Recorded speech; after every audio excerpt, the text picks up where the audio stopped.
ในบทนี้เราจะมาเรียนการติดตั้งเวลาเนาะซึ่งที่เป็นโปรแกรมชิปนี้มีความสำคัญหลายเพราะว่าเราจะใช้ซิปเอกสารเนาะเพื่อส่งไปทางอีเมลให้ลดขนาดของไฟล์ลงหน่อยนึงแล้วก็จะมีความปลอดภัยในการใช้ตัวอย่างเวลาซิปจะมีความการใช้รหัสปกป้องไว้การติดตั้งกระบวนการเนาะมีจะคลิกเข้าไปในโฟลเดอร์ของโปรแกรมเนาะในการเก็บไว้ให้อยู่แล้ว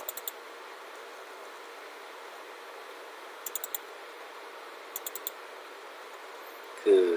มันจะเป็นวินล่าเนาะเพราะว่าตัวนี้ส่วนใหญ่ก็ทุกคนก็เคยใช้เนาะแต่ว่าอันนี้เป็นคล้ายๆคือเป็นฟรีแวร์แต่ที่จริงแล้วก็บ่แม่นฟรีแวร์เนาะถ้ามีคีย์เกนก็ใส่ไปได้เนาะ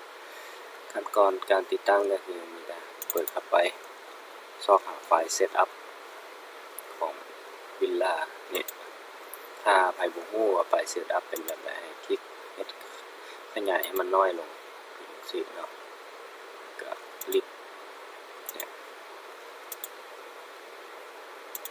เบิ่งรายละเอียดแห่งคักเป็นดีเทลเนี่ยจะเห็น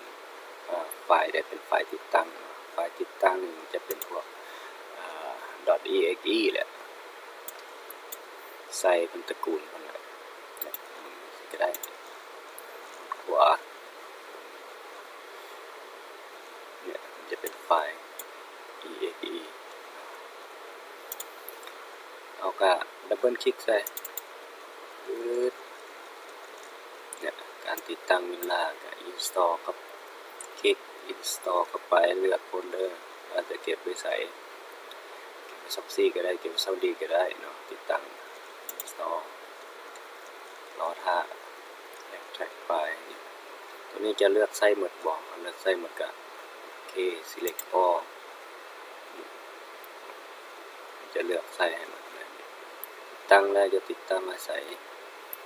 desktop startup menu คือบนนี้เนาะจะมาติดตั้งอยู่ startup menu เนี่ยจะคลิกโอเค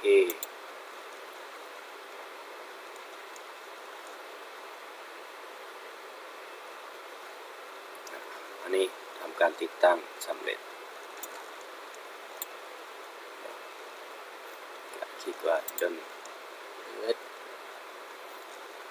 นี่ยสำเร็จแล้วในการติดตั้งไฟล์วิลล่า